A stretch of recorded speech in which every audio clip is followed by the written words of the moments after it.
Class 4th, this is the understanding of your translation, and the tense is past continuous tense. There is a worksheet given in your solved holiday homework related to the definition, to the understanding of your past continuous tense, and you have to first paste it on your copy, and then you have to do the sentences which are given in your homework with the English.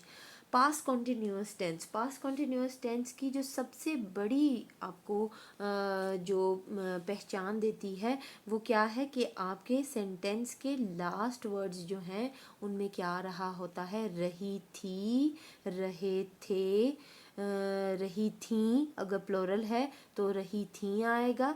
आपके जितने भी sentences हैं इसमें रही थी, रहे थे, इस तरह के वर्ड्स आएंगे क्योंकि कॉन्टिन्यूटी शो कर रहे हैं और बात है जो कि पास्ट में हो चुकी है। Likewise we have example of मेरी बहन एक ख़त लिख रही थी। मीन्स कि जब आपने बहन को देखा गया तो उस टाइम वो ख़त लिख रही थी। यू आर नॉट श्योर कि अभी तक उसका फिनिश हुआ है या नहीं हुआ, लेकिन बात पास्ट की है तो इसीलिए उसके एंड पर क्या आ रहा है, रही थी।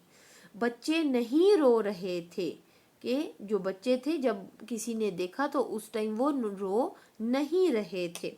उर्दू में सबसे बड़ी पहचान इसकी यही है कि आपके इसके अंदर रहे थे, रही थी पे आपका जो सेंटेंस है उसकी एंडिंग हो रही है। When we come to the English तो इसमें आप देखें My sister was writing a letter।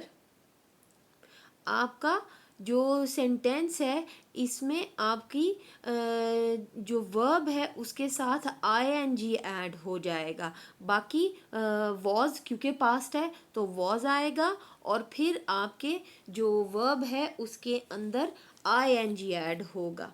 Then we have the example, क्या तुम कार्टून बना रहे थे? Were you drawing a cartoon. देखें इसमें भी क्योंकि रहे थे है तो वर से स्टार्ट हो रहा है, क्वेश्चनिंग आपका आंसर है, सेंटेंस है तो उसको इसीलिए हम वर से स्टार्ट करेंगे। जब आपका इंट्रोगेटिव सेंटेंस होगा तो वो वर से या वॉज से स्टार्ट होगा और उसमें फिर आपका जो वर्ब है उसमें ing आएगा और एट द एंड आपका क्वेश्चन मार्क आएगा। फिर है, क्या बतखें पानी में तैर नहीं रही थी? Were the ducks not swimming in the water. ये आपका नेगेटिव प्लस इंट्रोगेटिव सेंटेंस है।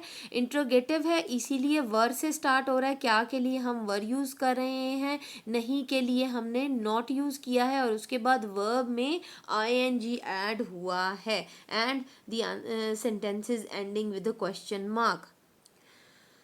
Then we have the sentence,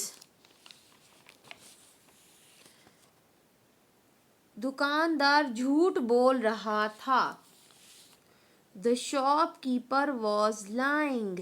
देखें the shopkeeper as it is उसकी आ गई ट्रांसलेशन और फिर was के साथ क्योंकि सिंगल एक शॉपकीपर की बात हो रही है इसलिए वॉज आ रहा है और उसके जो वर्ब है झूठ बोलना उसके लिए हमने लाइंग यूज़ कर रहे हैं। गर्ल्स रिमेंबर दैट आपके पास कॉन्टिन्यूस टेंस में उर्दू की पहचान ये है कि आपके उर्दू सेंटेंसेस के एंड पर रहे थे, रही थी,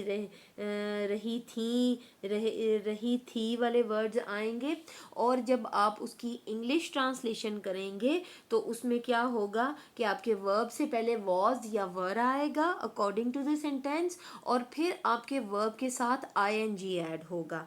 जब आप इंट्रोगेटिव सेंटेंस करेंगे मींस क्वेश्चनिंग वाला सेंटेंस करेंगे तो आपका सेंटेंस जो है अगर सिंगल पर्सन की बात होगी तो वॉज से स्टार्ट हो रहा होगा और अगर मोर देन वन होगा, प्लोरल होंगे नाउन तो फिर आपका वहाँ पर जो सेंटेंस है वो वर्ड से स्टार्ट होगा. Hope you would have got the understanding of this tense and you the whole exercise is given in your homework with the solved sentences. आपको उर्दू भी उसकी उसमें मिलेगी और आपको उसकी इंग्लिश सॉल्व भी मिलेगी, और जो साथ में उसके हमने एक डेफिनेशन वाला वर्कशीट दी हुई है, उसको आपने अपनी कॉपी पर ट्रांसलेशन को लिखने से पहले पेस्ट करना है.